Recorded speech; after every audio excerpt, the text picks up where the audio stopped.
Boa noite a todos. Então vamos dar início à mesa redonda da noite de hoje, apresentando os convidados, agradecendo a presença de todos. E vamos bater um papo sobre a alma ferida, com a presença do Ednei Teixeira, que vai falar sobre a invenção do xamanismo nos centros urbanos. Depois temos também a presença do pai Reinaldo de Oxalá, que vai falar sobre a sabedoria dos espíritos velhos. O Dr. Ricardo De Castro, que vai falar sobre um pouco da medicina aí, também a questão dos espíritos, que ele vai falar também alguma coisa assim. E encerrando aí vai ser a presença do Wilson, que vai falar sobre janelas da psiquiatria. Lembrando a todos que o evento é importante para a gente discutir outras possibilidades do campo psicológico, né? Além dos tradicionais ensinos que nós passamos pela academia e também das curas alternativas, né? Não tão oficial assim como defende a ciência em alguns pontos. Então, cada participante tem 20 minutos para expor as ideias principais e depois a gente vai abrir para debates. Se alguém tiver alguma pergunta, pode dirigir para a gente na mesa, para o papel também, se for o caso. E vamos tentar aproveitar o máximo então desse encontro. Eu vou passar a palavra então agora para o pai Reinaldo de Oxalá, que ele vai falar aí sobre a sabedoria dos pretos velhos.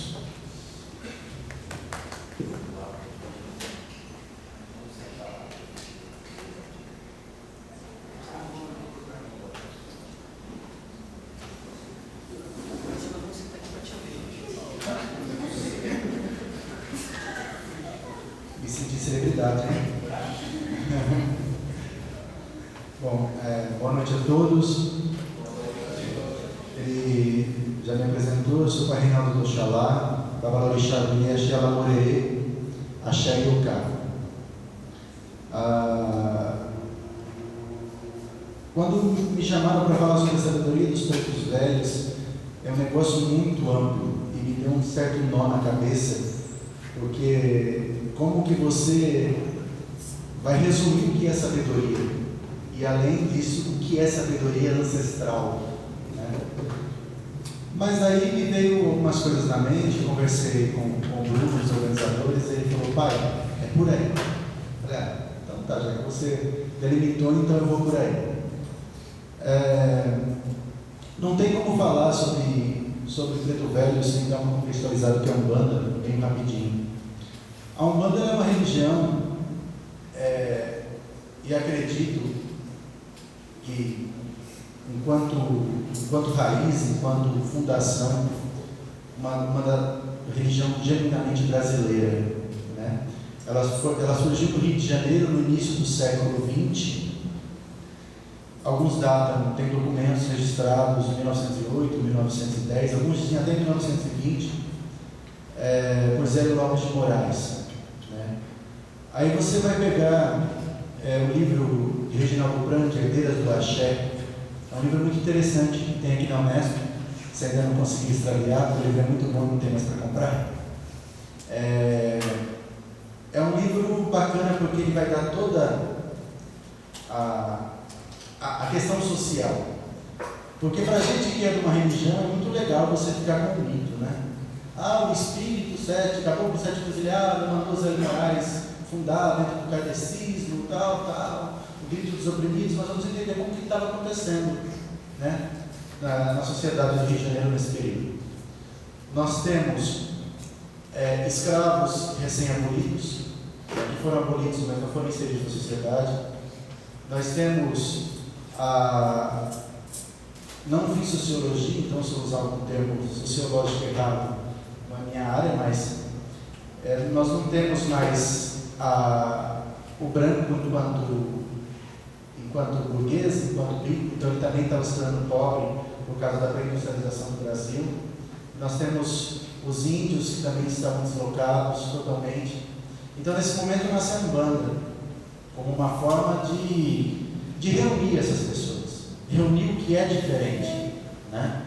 Então na Umbanda você vai notar indícios de pagelância, você vai notar a questão sincrética do catolicismo, porque que não?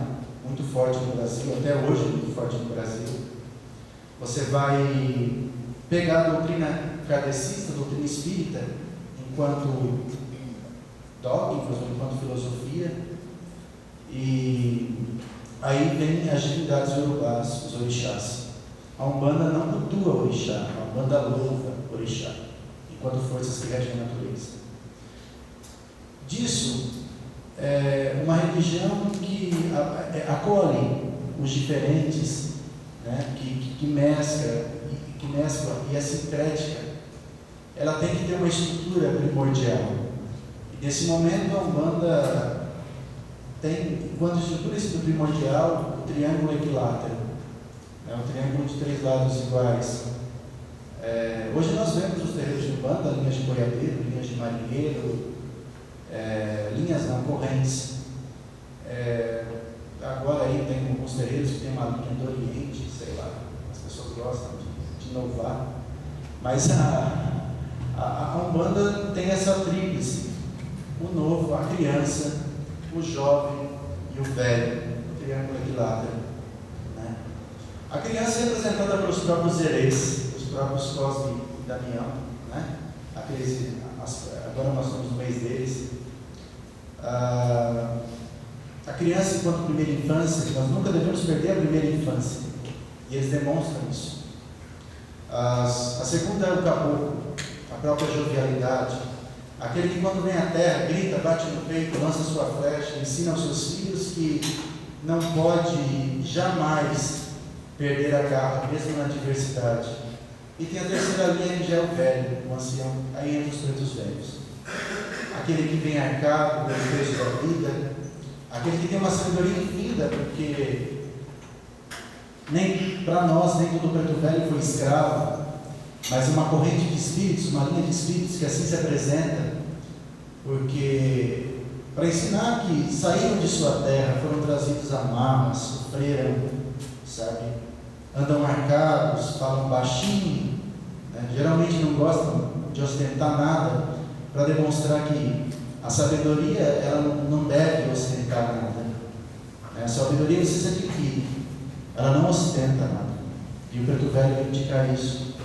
A Umbanda, ela trabalha com estereótipo, então é muito comum as pessoas no papo informal perguntar: e todo caboclo é índio, todo preto velho foi escravo?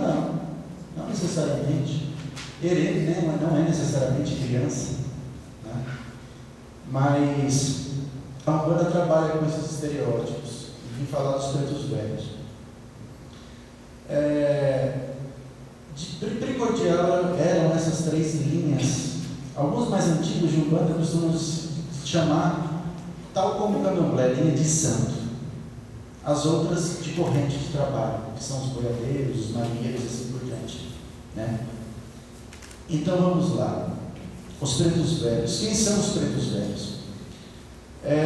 Quando se fala em Umbanda, já se imagina, né? Eu já falei com várias pessoas, muitos filhos de santo meu falam, quando chegam no terreiro, cruz, sem muito conhecimento, falam: poxa, a minha avó tinha uma imagem de um negro vestido de branco sentado, minha avó dava café toda manhã do lado de São Benedito, né? Então, no imaginário popular, quem vai chegar no terreiro de Umbanda já vem com essa imagem do preto velho. Não se fala em Umbanda e não se pensa em caboclo, ou então se fala em Exu Pombagira, mas daí é outra história, né? Mas aqueles que procuram um auxílio de um autoconhecimento geralmente pensam no preto velho. É isso que ele representa. Os pretos velhos, os pontos deles fazem menção a isso, né? Fazem menção ao sofrimento, mas eles não defendem que o sofrimento é necessário para o aprendizado. Eles não têm essa questão cristã: eu preciso me igualar ao Cristo crucificado, o amor ao próximo. Não, o preto velho não vai falar de sofrimento para você. Pelo contrário, ele vai fazer uma pergunta muito simples, cada um tem a sua linha, porque dentro das 3 linhas principais de Umbanda, ainda tem mais 7, que daí são os orixás. Então essas entidades elas se dividem também. Tem o estereótipo principal, e dentro desse estereótipo principal ainda tem os outros 7, que é a linha de Oxalá, a linha de Ogum, a linha de Xangô. E cada preto velho, de acordo com a linha que vem, ele também demonstra uma personalidade diferente, né? Mas a sua maioria ele vai perguntar o que lhe dói. Quando ele já não fala o que lhe dói e fala para você, resolva isso, né? Eu tenho filhos que fazem psicologia, eu tenho filhos formados em psicologia, e meu terreiro é muito frequentado por pessoas que fazem psicologia, e eles falam assim: nossa, se todos nós pudéssemos um dia, né, sentar, pôr um paciente nosso de anos de terapia no pé de preto velho e resolver em 2 dias, né? Quando o médium realmente está incorporado, outra questão que eu não quero falar, que me chateia muito. Quando o médium realmente está incorporado com uma entidade, quando ele realmente dá abertura ao trabalho de um preto velho, foi bem desenvolvido, né? Portanto, quando as pessoas me perguntam: o senhor tem um terreiro para indicar em outro lugar? Não indico. Não indico. Porque o desenvolvimento é algo muito importante para que um preto velho possa trabalhar. O médium que tem que se autoconhecer. Não tem como um preto velho, em sua sabedoria, em sua ancestralidade, não trabalhar com um médium que tem um mínimo de autoconhecimento. E aí, vindo os pretos velhos e seus médiums, ele vai propor isso para você, o autoconhecimento. A Umbanda, ela não é nada mais do que autoconhecimento. Ao chegar no terreno de Umbanda, as pessoas querem um deslumbre, elas querem ver o copo girado dos avessos, né? Elas querem ver a entidade apagando vela na mão, querem pólvora queimando em mão. Poxa, não é mais mágico do que o autoconhecimento? O preto velho, ele vai virar para você, e uma coisa que no início, alguns anos atrás, mexia muito comigo, porque eu sou muito sistemático. Eles não usam o português correto, então isso já dá um impacto. Se ele pega uma pessoa sistemática, isso já dá um impacto, sabe? Porque a gente cresce sendo corrigido, que a gente tem que falar corretamente, né? Conjuga os verbos corretamente, menino, né? Faça isso, faça aquilo outro. De repente ele fala: nós vários, você não faz isso, você não faz aquilo.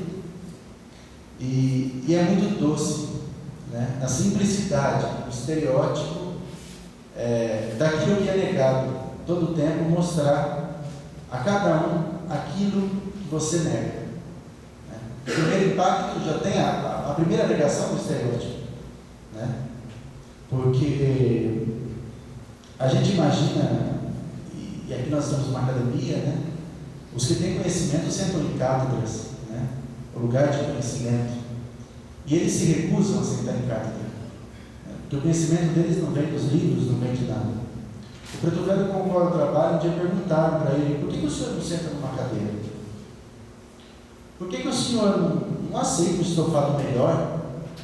Ele falou: porque eu estou aqui para desenvolver as forças, fazer com que você descubra as suas forças, porque a cadeira me dá poder, o trono me dá poder, e força não tem quem me tire as minhas forças, mas o poder tem quem me tira. Aí as pessoas, parece que a mesa está tremenda, né? Parece que as pessoas, elas vão no terreiro e não prestam atenção nesse fino detalhe, nessa questão do só ver o vozinho é caro pelo peso da idade. Eles poderiam, quem não estuda, quem já leu sobre mediunidade, qualquer entidade pode pegar o seu médio em pé e falar com a voz normal.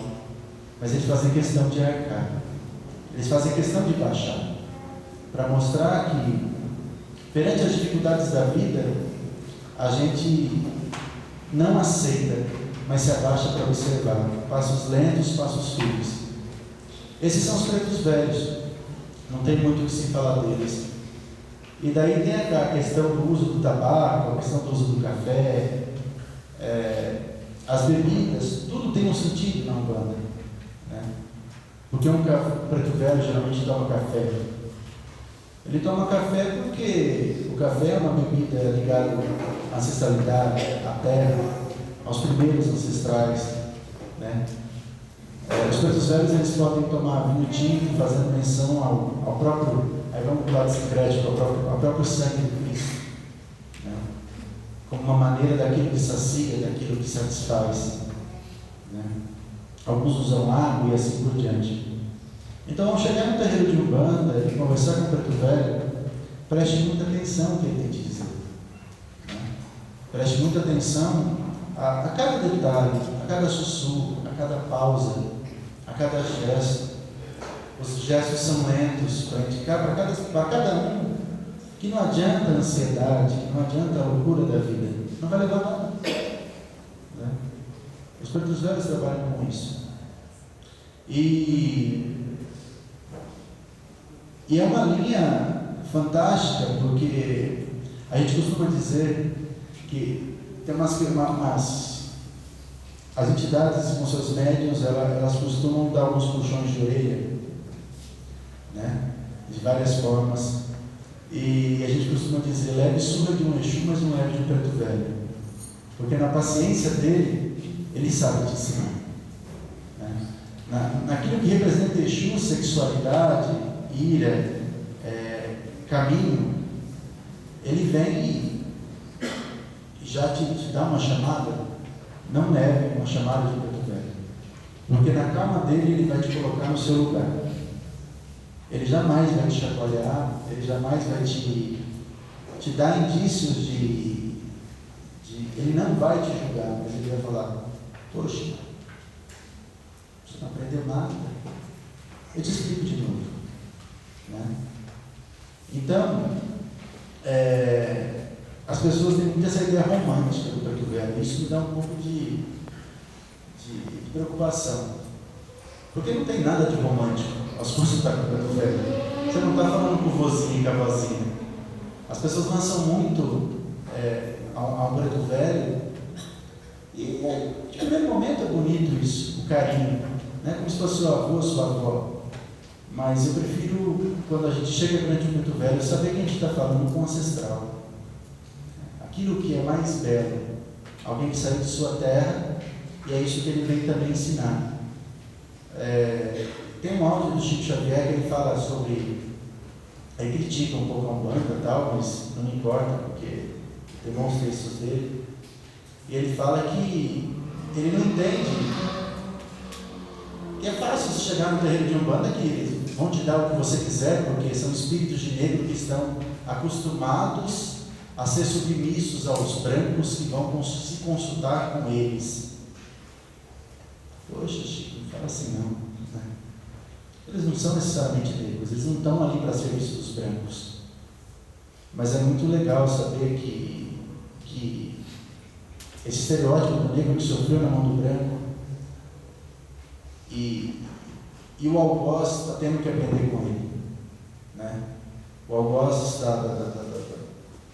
É muito bacana isso, porque é muito fácil você localizar, você forçar uma pessoa a alguma coisa, isso é escravidão, e ele vai mostrar para você que não, né? As festas de preto velho, quem já foi, é algo muito bonito, porque é servido feijoada, né? É muito farto, e geralmente eles vão até a mesa, os pretos velhos, para abençoar aquela comida que as pessoas vão comer. Porque essa relação na nossa religião, alimento e religiosidade, ela é muito forte, ela é muito presente. O axé só distribui com um abraço, distribui com a fala, distribui principalmente com a comida.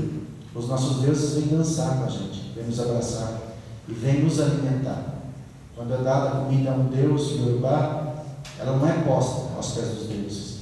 Ela é posta, ela é rezada, o deus vem e você come, é necessário que você coma. Então os pretos velhos, quando eles vão aos pés de uma mesa de feijoada, e a mesa é posta no chão, né? É muito belo porque eles rezam a questão dos bilhões, porque os pontos fazem menção à escravidão. Foi no meu cativeiro, mas o Senhor me batia, eu clamava para Nossa Senhora, ai meu Deus, como a chibata do rio, e assim por diante. E para não se prender de novo, essa ideia limitada, eles vão dizer, ao se alimentar, ao receber esse axé, que os filhos quebrem os grilhões. Quebrem os grilhões do egoísmo, da falsidade, os grilhões da falta de amor, os grilhões da falta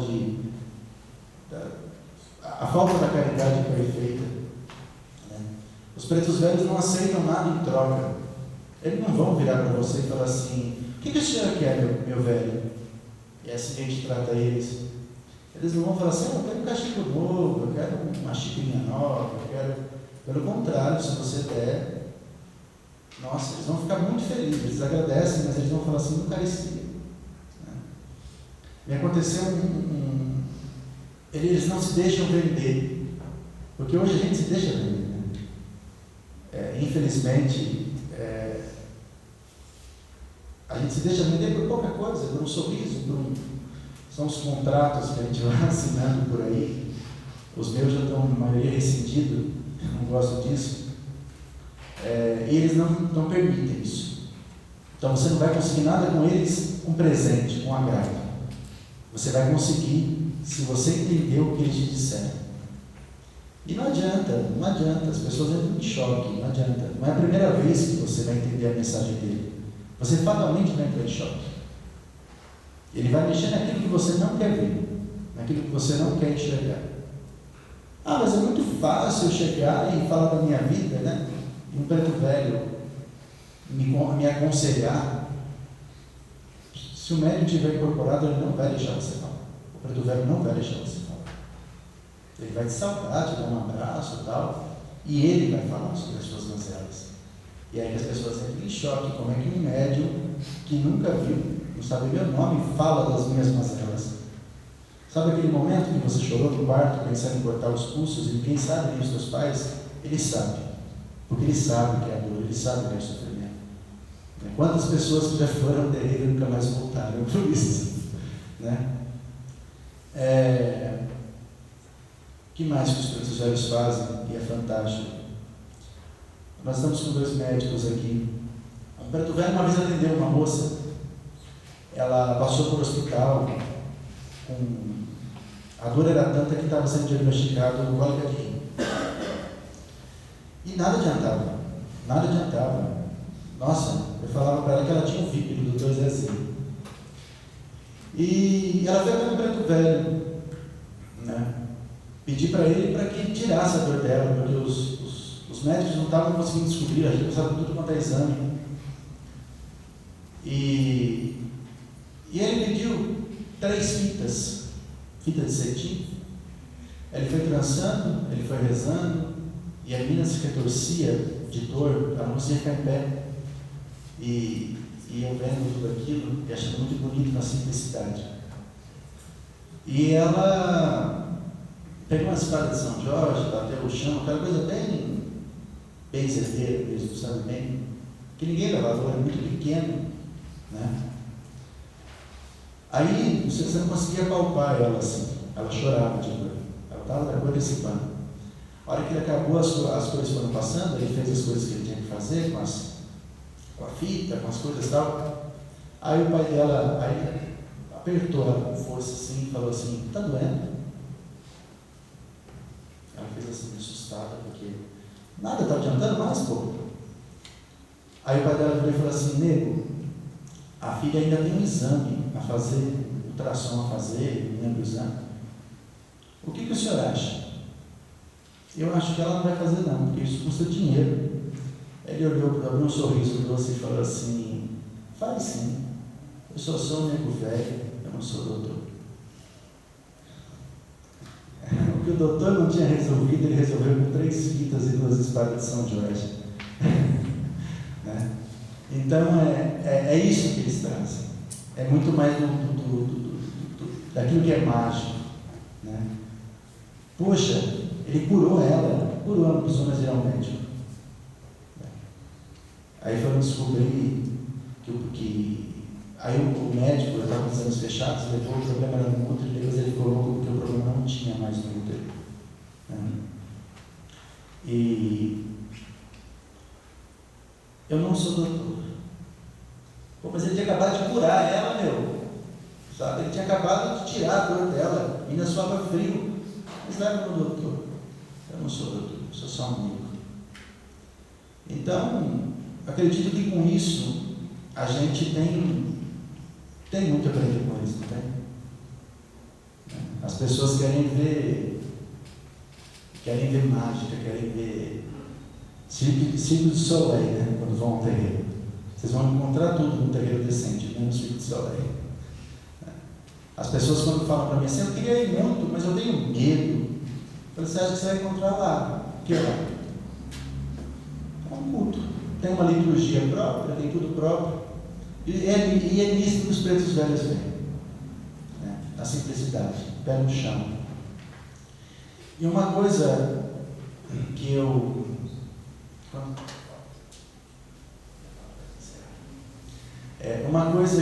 estou falando para pessoas que são interessadas em psicologia. Né? Quando chegar algum paciente para atender com vocês, os que já são formados estão aqui, os que não são e vão se formar, e ele chegar e virar para você e falar assim, olha, eu fui a um terreiro e Vó Maria me disse isso. Sabe?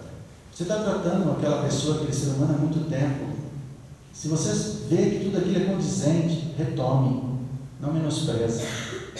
Não menospreze. Talvez, e com certeza, você sanou com algumas sessões de terapia ali. Né? Porque, a não ser que o cara fale, olha, eu fui no teu terreiro e o tal preto velho falou que o elefante é cor-de-rosa. Você vai olhar e não menospreze também, porque a fé dele é importante respeitar. Às vezes, com menosprezo, você pode também pôr em jogo aquilo que você já construiu com aquele paciente. Porque aquilo para ele é sagrado. Mas se você vê que é condizente e pelo amor de tudo que é mais sagrado, não meça com os olhos da academia nesse momento. Pô, eu fiz 5 anos de faculdade, o cara veio falar de Vó Maria, sabe? Passa lá e conhece ela. Né? Dá vontade de falar quando alguém fala isso. Eu gostei muito porque uma pessoa que passou com a Vó Maria, ela fez um atendimento. Eu desincorporei, ela fez um atendimento geral. Ela ficou 3 horas falando sobre questões de vida e tal. Eu desincorporei, parecia que eu estava numa sessão de psicodrama, estava todo mundo chorando, só faltou os lencinhos. Quem estava aí, dando risada. Eu desincorporei, voltei, porque a gente não se lembra do que está acontecendo ali. E uma das pessoas levou ao terapeuta dele. Chegou aquela semana e falou assim, olha, eu fui no terreiro, e Vó Maria me disse isso. Eu achei muito bonito, porque o terapeuta devolveu para o cara a pergunta que ela fez, onde dói? Sabe? E aí o cara virou e falou assim, poxa, a hora que ela foi falando, eu entendi onde dói, mas a hora que ele retomou a pergunta dela, eu consegui me abrir com ele aonde dói. Vale a pena, valeu? Né? Então não menospreze jamais. Outra questão que eu não posso perder essa oportunidade, e agora deve ser 5 minutos para acabar. Eu tenho visto muitas pessoas sofrerem, e me desculpe os psiquiatras, quando vocês mandarem alguém para um psiquiatra, encaminharem um psiquiatra, e fatalmente eles estão aí para confirmar, os caras vão dopar, né? A maioria deles fazem isso. Eu sei porque eu conheço residentes de residência multidisciplinar e tudo mais. Tome muito cuidado de diagnosticar alguém esquizofrênico. Vocês não podem indicar a fé de vocês, vocês não podem, é antiético, né? O CRP não aceita isso. Vocês não podem falar questões religiosas, mas muito cuidado de diagnosticar alguém esquizofrênico. Você pode estar com uma pessoa desregulada apenas energeticamente. Eu sempre falo que eu quero, talvez um dia, né, a gente possa trabalhar nos hospitais psiquiátricos, a gente dá mais vaziada lá. Porque eu acho que sim. Porque é muito triste você ver. Eu posso falar, né? No congresso aberto, eu acho que eu falar tanta coisa aqui. É muito triste você olhar e ver pessoas assustadas porque de repente senta uma pessoa do lado dela e manda ela se matar. Aí você. Eu lido muitos anos com isso, né? Parece novo, mas eu lido muitos anos com isso. E você vai ver que não é esquizofrenia. Que ela só está obsediada e boa. E ela se cura. Uma coisa que eu nunca faço, nunca farei, é pedir para que pare o tratamento. Não posso. Mas não menosprezem a fé alheia e não menosprezem o sofrimento alheio. Aprendam com os pretos velhos. Se vocês nunca viram, pelo menos tirem por base aquilo que eu falei. Nunca menosprezem o sofrimento alheio. Nunca julguem, nunca tirem julgamentos precipitados daquilo que vocês não sabem o que é. Investiguem. Perguntem para o paciente. Sabe? Investiguem. Vejam até que ponto é patológico a coisa. Sabe? Veja até que ponto é patológico a coisa. Porque muitas das vezes não é. Alguns psicólogos, alguns psiquiatras tiveram a coragem de mandar pacientes ao terreiro. E eles nunca mais voltavam ao consultório. São esquizofrênicos, talvez uma religião, né? Aos olhos da ciência, mas pelo menos não estão mais querendo se matar. Né? São pessoas que só precisavam de um autoconhecimento. Só de um autoconhecimento. E autoconhecimento não é um negócio que você consegue em livro. Autoconhecimento é muita conversa, é muita prosa, é muita dignidade, é muita dor. Né? É quando o Senhor me batia, eu falava para Nossa Senhora, ai meu Deus, como uma chipada doía. Autoconhecimento não é fácil. Então, antes de vocês colocarem os psicólogos, os doutores, os mestres, escutem o paciente e veja que às vezes todos esses sistemas que vocês aprendem na academia talvez não se encaixem naquele paciente. Né? E tenta dar uma boa prosa aí. Quem é ele para falar isso para a gente? Alguns devem estar se perguntando. Pai Reinaldo Oxalá. Prazer. Né? É assim, tá certo? E é isso. Certo? Vai ter um momento de agradecimento depois? Então, esse é uma fala simples. Eu não podia falar de seres tão ancestrais, tão sábios, com fala rebuscada. Eu não posso me arrogar isso. Né? Eu sou Babalorixá, eu sou zelador. Não sou contra essa mercantilização da fé que os terreiros de Candomblé e Umbanda estão fazendo. Então, eu não poderia fazer uso disso, rebuscar. Então, eu tentei ser o mais simples possível. Pode ver que eu não estou com papel, não estou com nada. Mas espero que eu tenha conseguido passar a mensagem para vocês. Tá certo?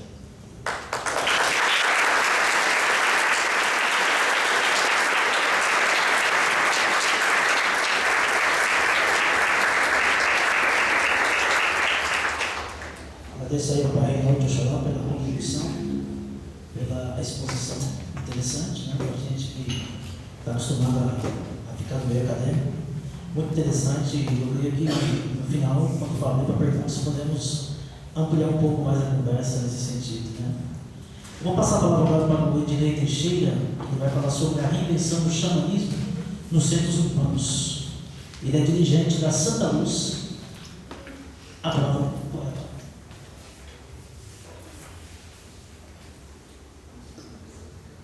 Boa noite. Eu quero agradecer o convite feito pela equipe organizadora desse evento. Né? E interessante eu falar desse tema aqui agora e as pessoas me chamarem de Ednei. É uma coisa interessante para mim porque só me chamam de Ednei na escola. Uma parte do tempo me chamam de ou Atlan ou Yandep. Atlan Orion, o nome da minha primeira iniciação, que foi feita em 2012, junto ao Centro Nayan, que fica em Araçoiaba da Serra, e Andé, minha segunda iniciação, junto à Cabana da Floresta, um centro que fica em Peruíbe. Isso ocorreu o ano passado. Bom, falar um pouquinho sobre reinvenção do xamanismo nos centros urbanos. Para chegar nesse tema de reinvenção, eu gostaria de trazer o xamanismo primeiro. O xamanismo, ele é uma... A gente pode falar que é uma filosofia, a gente pode falar... Eu costumo dizer que é o xamanismo de que é o estudo da natureza. É provável que se você chegar para um índio, no seu contexto tribal, lá dentro da floresta, na mata, e falar para ele sobre xamanismo, ele vai ficar olhando para você assim. Chamou o quê? Xamanismo. O xamanismo, ele é um puro contato com a natureza. E isso o índio faz diariamente, dentro do seu contexto tribal, dentro da sua tribo, ele faz o tempo todo. Ele está o tempo todo ligado à natureza. Nós aqui nos centros urbanos é que nós precisamos denominar as coisas como xamanismo, que é essa busca por se integrar à natureza que há muito tempo nós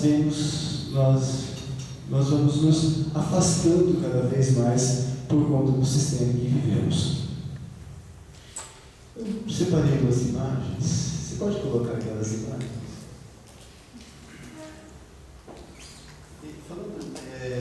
Falando nisso, você conseguiu baixar? Você tem um cabo de USB e USB? Cabo para celular, para ligar no seu computador, você tem? Não. Você tem, a Gabi tem. Ah, que bom. Bom, essas imagens que vocês estão vendo aí são algumas imagens de pinturas rupestres que principalmente estão na França, na Espanha e na Itália. Então são das cavernas de Lacroix, na caverna de Beckmerling, e esses desenhos foram feitos aproximadamente uns há 35 mil anos atrás, outros há 20 mil anos atrás, outros há 15 mil anos atrás. Então são desenhos feitos em cavernas, que usavam essas técnicas aí. Das tintas eram a seiva das plantas, pedras coloridas. Volta um pouquinho, por favor, a última imagem. Isso aí. Seiva das plantas, pedras coloridas, reduzidas a pó, ovos, sangue, carvão. Eu não decorei. Enfim, são as técnicas utilizadas por esses seres humanos que há tanto tempo pintaram na caverna. Um estudo antropológico feito por um antropólogo inglês chamado Graham Hancock, ele aponta que há 50 mil anos atrás essas pinturas não existiam. Todas as pinturas elas são datadas pelo carbono 14 a partir de 35 mil anos atrás. E ele vem estudando o que teria feito a humanidade dar esse salto de começar então a pintar. Não só a pintar, mas também construir instrumentos musicais. Então ele coloca esse salto da humanidade como o nascimento da arte e da religião. E ele aponta para que, nesse estudo, ele aponta para que essas cavernas não eram de fácil acesso. Às vezes, quando nós pensamos nas pinturas rupestres, nós logo pensamos numa comunidade de homens, primitivos, morando numa caverna, e aí na moradia eles fazem lá as pinturas para enfeitar a sua sala de estar. Ele diz que não é bem assim. Por ser difícil acesso, essas cavernas eram restritas a poucas pessoas. E não eram todos os seres humanos que dominavam essas técnicas de pintura, de transformar esses materiais que a gente está aí em tinta. E aí ele coloca que, então, esses seriam os primeiros curandeiros. Que essas representações dessas pinturas, elas estão ligadas à formação daquilo que o homem trabalha como espiritualidade. E são muitas as imagens dessas cavernas que trazem a figura do curador ferido, né? Representações de pinturas que representam seres humanos que estão transpassados por flechas, né? E também pinturas que trazem representações teriantrópicas, né? De meio homem, meio animal, que seria a transformação que seria possível pelo curandeiro de se transformar, de se ligar a um animal. Então tudo isso aí marca, segundo esse antropólogo e a linha que ele estuda, o início, que ele chama do início da religião e da arte.